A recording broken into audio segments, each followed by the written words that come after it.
علی رسولہ الکریم۔ سامعین محترم، قابل قدر بھائیوں، دوستوں اور بزرگوں، آج رات ہم نے تراویح میں 17ویں پارے کے ربع سے لے کر 18ویں پارے کے نصف تک سنا ہے۔ اس سوا پارے میں اللہ رب العزت اہل اسلام، اہل ایمان سے کیا خطاب فرما رہے ہیں۔ ابتدا میں اللہ تبارک و تعالی نے اپنی بڑائی بیان فرمائی ہے اور حضرات انبیاء کرام علیہم السلام کا تذکرہ کیا۔ سب سے پہلے حضرت ابراہیم علیہ السلام کا تذکرہ کیا۔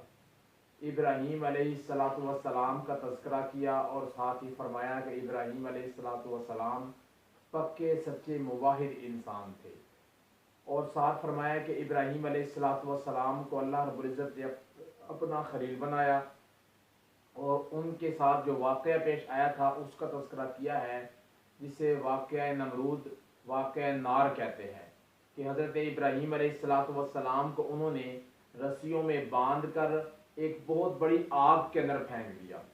جس وقت آگ کے اندر پھینکا گیا تو ان کے بدن سے بندھی ہوئی رسیاں تو جل گئی، لیکن ابراہیم علیہ السلام کا ایک بال تک نہ جلا۔ اللہ نے فرمایا قلنا یا نار کونی بردا و سلاما علی ابراہیم، کہ اے آگ بردن ٹھنڈی ہو جا، و سلامن اور سلامتی والے ہو جائے ابراہیم علیہ السلام۔ علماء نے لکھا ہے کہ جس وقت اللہ نے فرمایا کہ بردن ٹھنڈی ہو جا تو آگ فوراً زیادہ ٹھنڈی ہو گئی، کہ ابراہیم علیہ السلام کو سردی لگنے لگی، تو فوراً فرمایا سلام علی ابراہیم۔ اتنی زیادہ ٹھنڈی بھی نہیں ہونا کہ گرمی سے ہٹ کے سردی لگنے لگ جائے، بلکہ سلامتی والی ہونا ہے، سلامتی والی آگ بن جا۔ تو اللہ رب العزت نے ابراہیم علیہ السلام کا یہ تذکرہ کیا ہے، اور ساتھ ہی اللہ رب العزت نے پھر آگے تقریباً 17 انبیاء کرام علیہ السلام کا مختصر انداز میں تذکرہ کیا ہے، جن میں سے حضرت یونس علیہ السلام کا تذکرہ بھی کیا کہ وَظَنُّونِ إِذ ذَّهَبَ مُغَاضِبًا فَظَنَّ أَن لَّن نَّقْدِرَ عَلَيْهِ فَنَادَى فِي الظُّلُمَاتِ أَن لَّا إِلَٰهَ إِلَّا أَنتَ سُبْحَانَكَ إِنِّي كُنتُ مِنَ الظَّالِمِينَ، اور بہت سارے انبیاء کرام کا تذکرہ کیا۔ پھر آخر میں اللہ رب العزت نے فرمایا کہ حضور صلی اللہ علیہ وسلم اللہ کے آخری نبی ہیں، تو فرمایا وَمَا أَرْسَلْنَاكَ إِلَّا رَحْمَةً لِّلْعَالَمِينَ، ہم نے آپ کو سارے کے سارے جہانوں کے لیے رحمت بنا کر بھیجا ہے۔ علماء نے لکھا ہے کہ یہ آیت مبارکہ جہاں پر حضور کی رحمت کو بیان کرتی ہیں، آپ صلی اللہ علیہ وسلم کی عظمت، شان اور منقبت کو بیان کرتی ہے، وہیں پر یہ آیت مبارکہ حضور اکرم صلی اللہ علیہ وسلم کی ختم نبوت کو بھی بیان کرتی ہے، اس لیے کہ سارے جہانوں پر رحمت حضور صلی اللہ علیہ وسلم کی ہے۔ جہان میں کوئی جگہ بچی نہیں ہے کہ کوئی نبی آئے اور وہ اپنی رحمت برسائے۔ تو معلوم ہوا کہ آپ صلی اللہ علیہ وسلم رحمت للعالمین ہے، خاتم النبیین ہے۔ آگے سورہ حج ہے، سورہ حج میں اللہ تبارک و تعالی نے انسانیت سے خطاب فرمایا، اور انسانیت کو خطاب کر کے ساتھ ہی فرمایا کہ قیامت کا جھٹکا بہت ہی قریب ہے جو آنے والا ہے، جو انسان کو نہیں پتا کس وقت انسان کے قریب قیامت آ جائے۔ اور قیامت کا تعلق دو طرح سے ہے، ایک ہے کہ انسان جو مر گیا، فرمایا من مات فقد قامت القیامہ، جو مر گیا اس کی تو قیامت ہی قائم ہو گئی، کیونکہ اس کو تو سلسلہ اگلا شروع ہو گیا۔ اور ایک ہے اجتماعی قیامت، جو اللہ رب العزت کے حبیب محمد رسول اللہ صلی اللہ علیہ وسلم نے نشانیاں بتلائی ہے، کہ دجال کا آنا، حضرت عیسیٰ علیہ السلام کا آنا، امام مہدی کا ظاہر ہونا، یہ ساری نشانیاں ہیں۔ وہ اصل جو سی قیامت ہے، جس کا قیامت کے ہولناکیوں کے بارے میں قرآن و حدیث میں علامات اور نشانیاں بیان کی گئی ہیں۔ تو بہرحال اس کو بیان کیا، اور ساتھ فرمایا کہ انسان اپنی تخلیق کی طرف تو دیکھ کہ اللہ نے تجھ کو کیسے پیدا کیا، نطفہ بنایا، علقہ بنایا، مضغہ بنایا، اور آنکھ، کان، ناک، دل، دماغ، زبان، گردے، پھیپڑے، جگر، تلی، پتا، ہر چیز اللہ نے بنائی، اللہ تعالیٰ نے ہر چیز اللہ نے بنائی۔ پھر اللہ تبارک و تعالیٰ نے تجھے بنا کر، ہر چیز بنا کر دنیا میں بھیج دیا، اور دنیا میں تو آیا تو اتنا لاچار تھا، بے بس تھا، نہ کھا سکتا، نہ پی سکتا، نہ چل سکتا، نہ پھر سکتا، نہ تو کمائی کر سکتا اپنی۔ اللہ تبارک و تعالیٰ نے تیری پرورش فرمائی، تیری مدد فرمائی، اللہ نے ہر حال میں تیری مدد فرمائی۔ پھر اس کے بعد اللہ رب العزت فرماتے ہیں کہ ہم تمہیں اس عمر تک پہنچا دیتے ہیں، الی ارذل العمر۔ ارذل العمر کہتے ہیں کہ عمر کا وہ ادھیڑ پن والا حصہ جس میں انسان اپنی ذاتی ضروریات کے لیے بھی دوسروں کا محتاج بن کے رہ جائے۔ پیشاب خود نہیں کر سکتا، بابا جی کو اٹھا کے لے کے جانا پڑتا ہے پیشاب کرانے کے لیے، روٹی نہیں خود کھا سکتا، کپڑے اپنے خود نہیں پہن سکتا، دوائی خود نہیں کھا سکتا، تو وہ بڑھاپے پن کی عمر، اسے ارذل العمر کہتے ہیں۔ اور حضور صلی اللہ علیہ وسلم نے اپنی دعاؤں میں ایک دعا کا تذکرہ کیا، فرمایا کہ اللہم انی اعوذ بک من ارذل العمر، اے اللہ مجھے عمر کے اس ادھیڑ پن والے حصے سے بچا لیجیے، مجھے اس سے پہلے ہی موت دے دیں مجھے۔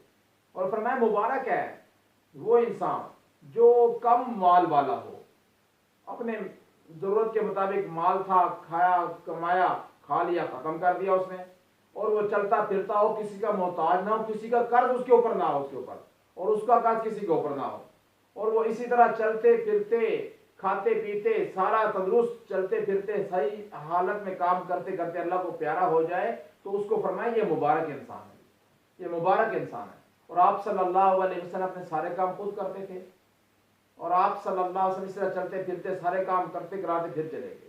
لیکن آج کل جو ہے اس چیز کو بڑا تعجب کی نگاہ سے دیکھا جاتا ہے، جناب اے تو بالکل تگڑا سی بالکل بندہ، چلتا پھرتا سی بھائی، کھانا پینا سی، یہ مزدوری کرتا تھا، یہ کرتا تھا، یہ کرتا تھا، یہ کیسے مر گیا؟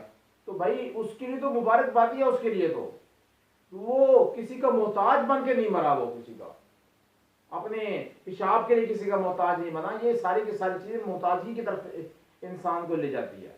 تو بہرحال اللہ تبارک و تعالیٰ نے آگے بتوں کی تردید فرمائی ہے کہ جو اہل شرک تھے، بتوں کی پرستش کرتے تھے، اللہ نے ان کی تردید فرمائی ہے، اور آگے توحید کی دعوت دی، اپنی بڑائی بیان کی، اور اللہ تبارک و تعالیٰ فرمایا کہ میرے راستے کے اوپر جو چلنے والے ہیں ان کے لیے جنت ہے، جنت کی نعمتیں ہیں اور جنت کی بہاریں ہیں۔ اور اس آگے سورہ حج میں اللہ رب العزت نے ابراہیم علیہ السلام کا اس اعلان تذکرہ کیا، وَأَذِّن فِي النَّاسِ بِالْحَجِّ۔ حضرت ابراہیم علیہ السلام نے جب بیت اللہ کو تعمیر کیا تھا تو اللہ نے فرمایا ابراہیم آواز لگائیے۔ ابراہیم علیہ السلام نے عرض کیا اللہ میں کیسے آواز لگاؤں، میری آواز کہاں تک جائے گی؟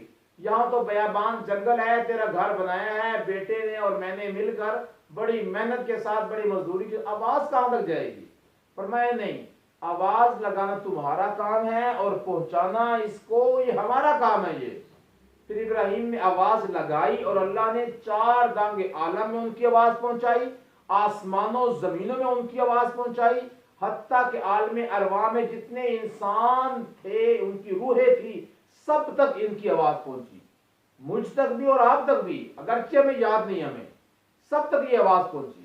اور فرمایا گیا کہ جس انسان نے ابراہیم علیہ السلام کی آواز سن کے ایک دفعہ لبیک کہا اس کو اللہ ایک دفعہ حج کی توفیق دیتے ہیں، اور اس نے سن کر 2 دفعہ لبیک اللہ اس کو 2 دفعہ حج کی توفیق دیتے ہیں، اور جس نے جتنی دفعہ لبیک کہا ہوگا اتنی دفعہ اللہ اس کو حج کی توفیق عطا فرمائے گی۔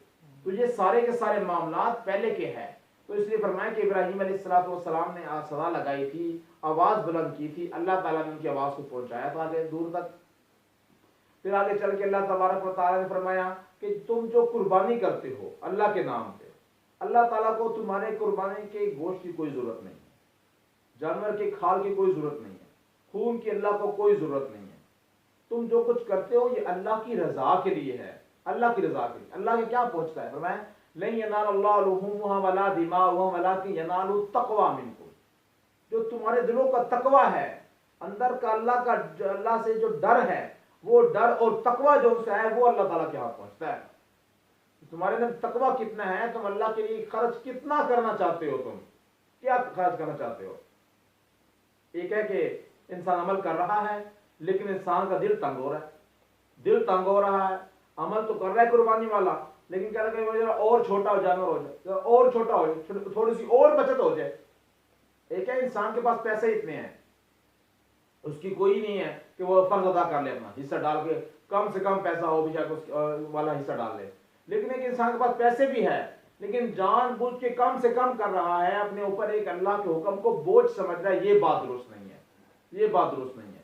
خوش دلی کے ساتھ انسان کو ہر کام کرنا چاہیے، اس لیے آپ صلی اللہ علیہ وسلم فرمایا کہ خوش دلی کے ساتھ تم قربانی کرو، خوش دلی کے ساتھ روزے رکھو، خوش دلی کے ساتھ زکوٰۃ دو، خوش دلی کے ساتھ فطرانہ دو، خوش دلی کے ساتھ عشر دو۔ تو اصل ہے انسان کا اللہ کی ذات کے اوپر خوش ہونا، تو اللہ اس اندر کی خوشی کو دیکھتے ہیں کہ کتنا میرے لیے دینے والا ہے، کتنا میرے نام پہ لٹانے والا ہے۔ تو اسے فرمایا کہ اللہ کی ذات تو یہ جانتی ہے۔ آگے فرمایا اذن للذین یقاتلون بانہم ظلموا، یہ آیت مبارکہ سورہ حج کی ہے، جس میں اللہ فرما رہے ہیں اذن للذین یقاتلون بانہم ظلموا، جن لوگوں پہ ظلم کیا گیا ان کو قتال کی اجازت دے دی گئی۔ یہ آیت مبارکہ جہاد کی سب سے پہلے اجازت دینے کے بارے میں ہے، کیونکہ مکہ کے آخری دور میں یہ صورت نازل ہوئی تھی، تو اللہ تبارک و تعالیٰ علیہ السلام کو جہاد کی اجازت اس آیت مبارکہ سے دی ہے۔ اذن للذین یقاتلون بانہم ظلموا، پہلے حکم یہ تھا کہ کوئی مارتا ہے تو سر نیچے کر لو، ایک لگا لے، دو لگا لے، وہ تین لگا لے، وہ ہاتھ نہیں اٹھانا اس کے اوپر۔ لیکن اب کیا حکم آ گیا کہ اب قتال کرنا ہے، قصاص چلے گا، تلوار چلے گی، اور یہاں پر ڈٹ کر مقابلہ ہوگا، کفر اور اسلام کا مقابلہ ہوگا، اور اللہ علیہ السلام کی مدد کرے گی اور کفر کا منہ کالا کر کے اللہ تعالیٰ دنیا کے اندر دکھائے گے۔ یہ اللہ تبارک و تعالیٰ نے علیہ السلام کو حکم دے دیا کہ اب تمہارا کام یہ ہے۔ اور آگے چل کے اللہ رب العزت نے پھر دوبارہ سے حکم فرمایا کہ اے ایمان والو، اللہ تعالیٰ کے سامنے جھکو، اللہ کے سامنے سجدہ کرو، اللہ ہی کے لیے ساری عبادت کرو۔ اور اللہ تبارک و تعالیٰ نے ایک اور بات پر اشارہ فرمایا کہ اے انسان، تم کتنے مجبور محض ہو تم، کہ تم اپنے اوپر تکبر بھی کرتے ہو۔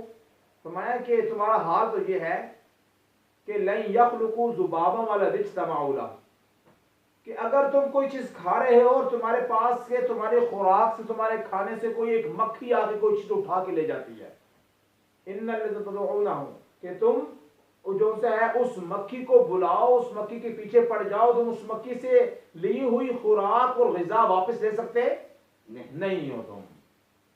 تم تو اتنے بے بس ہو، تم ضعف الطالب والمطلوب، تو میں طالب اور مطلوب دونوں ضعیف ہے، تم اس سے کوئی چیز واپس نہیں لے سکتے، تو اللہ تعالیٰ کے ساتھ کیا مقابلہ کرو گے؟ آگے فرمایا وجاہدوا فی اللہ حق جہاد، اللہ کے ساتھ جہاد کرو، لیکن جہاد کرنے کا حق ادا کرو۔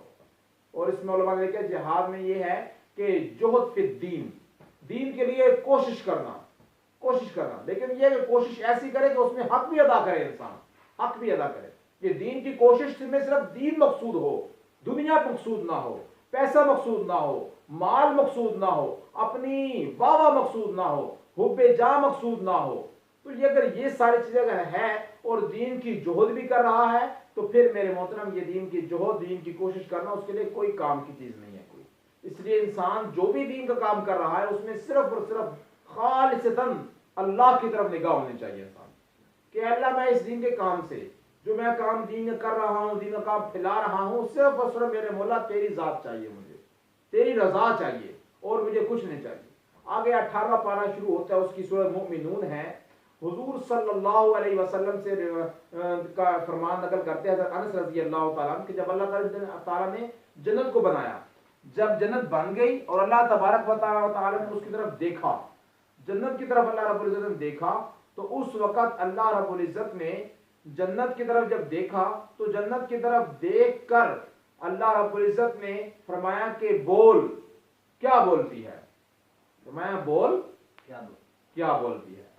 تو اس وقت جنت نے سورۃ المؤمنون کی تلاوت شروع کر دی۔ اس نے سورۃ المؤمنون کی شروع میں اللہ نے فرمایا قد افلح المؤمنون، تحقیق کامیاب ہو گئے ایمان والے، الذین هم فی صلاتهم خاشعون، جو اپنی نمازوں کے اندر خشوع خضوع اختیار کرنے والے ہیں، والذین هم عن اللغو معرضون، جو فضول اور بیہودہ اور لایانی کاموں سے اعراض کرنے والے ہیں، اپنی شرمگاہوں کی حفاظت کرنے والے ہیں، اللہ تبارک و تعالیٰ کے سامنے جھکنے والے ہیں، اپنے مالوں کی زکوٰۃ دینے والے ہیں۔ تو 10 صفات اللہ نے شروع بیان فرمائی ہے، یہ ساری صفات اہل ایمان کی صفات ہے، یہ ساری صفات ان کے اندر ہوتی ہے، ان کے اندر۔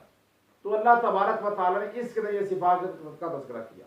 آگے اللہ رب العزت نے پھر سے اللہ اپنے بڑائی بیان فرمائی، انبیاء کرام علیہ السلام کے چیدہ واقعات ذرا مختصر انداز میں کچھ ایک دو بیان فرمائے، اور آگے چل کے اللہ رب العزت نے اس سورۃ مبارکہ کے آخر میں چند آیات مبارکہ ہے جو بڑے ہی مقدس ہیں اور بڑے ہی جو سے ہے کہہ لے اثر انگیز آیات مبارکہ ہے۔ افحسبتم انما خلقناکم عبثا وانکم الینا لا ترجعون، سورہ مومنون کی آخری 4 آیتیں ہیں۔ ایک صحابی کہتے ہیں کہ کسی شخص کو کوئی بخار تھا، بیمار تھا کوئی، تو میں نے اس کے اوپر یہ آیتیں پڑھ کر پھونک دی، اور بعد میں آپ صلی اللہ علیہ وسلم کو آ کے بتایا کہ یا رسول میں نے ایسے کیا اور بندہ ٹھیک ہو گیا، بندہ ٹھیک ہو گیا۔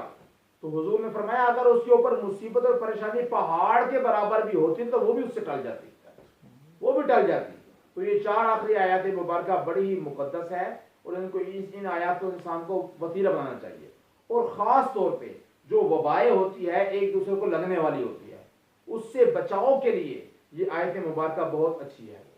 کوئی انسان کام پھنسا ہوا ہے, کسی قسم کی کوئی بندش ہے, کوئی کام رکاوٹ آیا ہوا ہے, کوئی کام ہو نہیں رہا, انسان ان آیات مبارکہ کو طاقت میں پڑھنا شروع کر دے. صبح شام 7 دفعہ پڑھ لے, 11 دفعہ پڑھ لے, 13 دفعہ پڑھ لے, 41 دفعہ پڑھ لے ان آیات مبارکہ کو. 4 آیتیں آپ حاصل ہوں گے تو اللہ اس کے اٹکے ہوئے کاموں کو انسان اللہ تعالیٰ دور کر دے گے. تو یہ ایک آزمودہ چیز ہے, اس لیے انسان کو ان چیزوں کا بھی اہتمام کرنا چاہیے. آگے سورہ نور شروع ہوتی ہے. اس کو نور اس لیے کہتے ہیں کہ اس میں اللہ کی نورانیت کا تذکرہ ہے. اللہ نور السماوات والارض مثل نورہ کمشکاۃ فیہا مصباح, اس لیے اس سورہ کو سورہ نور کہتے ہیں. لیکن سورۃ نور کی ابتدا فرمایا سورۃ انزلنا فرغنا وانزلنا فیہا آیات, تو یہاں سے آیات کی سورت کی ابتدا ہوئی اور ساتھ فرمایا الزانۃ والزانی فاجلدوا کل واحد منہما میاۃ جلدہ. ایک زانی انسان ہے اور زانی مرد اور عورت ہے, ان دونوں کو 100 کوڑے لگائے جائیں گے. یہ اللہ نے ان کی سزا رکھی ہے. اس حال میں جب یہ شادی شدہ نہیں ہے, اگر شادی شدہ ہے تو پھر ان کی سزا یہ ہوگی کہ ان کو رجم کیا جائے گا, رجم کیا جائے گا. پھر آگے فرمایا کہ جو لوگ ایک دوسرے کے اوپر الزام لگاتے ہیں لیکن وہ زنا ثابت نہیں کر سکے, اب ان کی سزا 80 کوڑے ہے. ان کی سزا 80 کوڑے ہے, 80 کوڑے ان کے اوپر لگے گا ان کے اوپر. اور آگے فرمایا کہ ایک معاملہ ایسا ہوتا ہے کہ ایک صحابی رسول کا واقعہ آتا ہے کہ وہ کہتے ہیں کہ میں گھر گیا تو میں نے دیکھا کہ میری بیوی کے پاس کوئی اور مرد موجود ہے, اس سے غلط کام کر رہا ہے. جب میں نے دیکھا تو میں بہت پریشان ہوا, میں باہر بھاگا تو میں نے یہاں کی ساری بات بتائی. آپ صلی اللہ علیہ وسلم اور بیوی کو حاضر کیا گیا. اس نے کہا, اس نے انکار کر دیا کہ جب کوئی انسان اپنی بیوی کو غلط کام پہ دیکھے اور اس کے اوپر اس کے پاس گواہ نہ ہو اس کے پاس, تو اب کیا معاملہ ہوگا؟ اب ہوگا لعان. لعان کہتے ہیں ایک دوسرے کے اوپر لعنت کرنا, ایک دوسرے کے اوپر لعنت کرنا. تو کہتا ہے پہلے مرد کرے گا اور مرد کہے گا کہ میں اس قسم اٹھاتا ہوں کہ یہ جھوٹوں میں سے ہے, یہ جھوٹوں میں سے ہے, یہ جھوٹوں میں سے ہے, اور اگر میں جھوٹا ہوں تو مجھ پہ اللہ کی لعنت ہو. اور جو ہے عورت پہ 4 قسمیں اٹھائے گی کہ یہ شخص جھوٹا ہے, میں سچی ہوں, اور کہے گی اگر میں جھوٹی ہوں تو مجھ پر اللہ کا غضب ہو. عورت غضب کی آخر میں قول کرے گی اور مرد لعنت کی بات کرے گا. علماء نے لکھا عورتیں لعنتیں کرتی رہتی ہے, اس لیے اللہ نے فرمایا عورت غضب کا لفظ استعمال کرے تاکہ کوئی جو ہے معاملے میں شبہ نہ رہ جائے, ابہام نہ رہ جائے کوئی معاملے کے اندر. تو بعد جب یہ معاملہ ہو جائے تو اس کے بعد قاضی جو وقت کا ہوگا وہ ان دونوں کے درمیان جدائی کرا دے گا, جدائی کرا دے گا. جب میاں بیوی کی آپس میں طہارت اور پاک دامنی کے اوپر اعتماد ہی نہ رہے تو پھر وہ زندگی جو سی عذاب ہے, وہ زندگی عذاب ہے, وہ زندگی نہیں ہے. وہ جس وقت کوئی مرد کہے کہ میری بیوی درست نہیں ہے, جائز تعلقات ہے اس کے, یا عورت کہے میرا خامد درست نہیں ہے, تو پھر وہ زندگی نہیں ہے, وہ تو عذاب ہے انسان کے لیے میرا. تو اس لیے اس کا طریقہ لعان کے ذریعے یہ آیت مبارکہ میں یہاں بیان کیا گیا. آگے فرمایا ان الذين جاءوا بالافك عصبة منكم لا تحسبوه شرا لكم. یہاں سے حضرت عائشہ صدیقہ رضی اللہ تعالیٰ عنہ پر جو تہمت لگی تھی اس کا واقعہ ذکر کر رہے ہیں کہ اللہ رب العزت نے 17 آیات مبارکہ حضرت عائشہ رضی اللہ تعالیٰ کی برات پر نازل فرمائی تھی, اور حضرت حضور صلی اللہ علیہ وسلم کی پریشانی کا عالم کیا تھا کہ کتنے پریشان تھے کہ آپ صلی اللہ علیہ وسلم کی زوجہ مطہرہ پر زنا کی تہمت لوگوں نے لگا دی تھی. تو پھر اللہ نے ان کی برات نازل فرمائی تھی. تو یہ واقعہ سارا تفصیل طلب ہے, وہ انشاءاللہ ہم کل کو عرض کریں گے. اللہ رب العزت مجھے اور آپ کو سمجھنے کی, صحیح طریقے سے عمل کرنے کی توفیق عطا فرمائے. وآخر دعوانا الحمدللہ رب العالمین.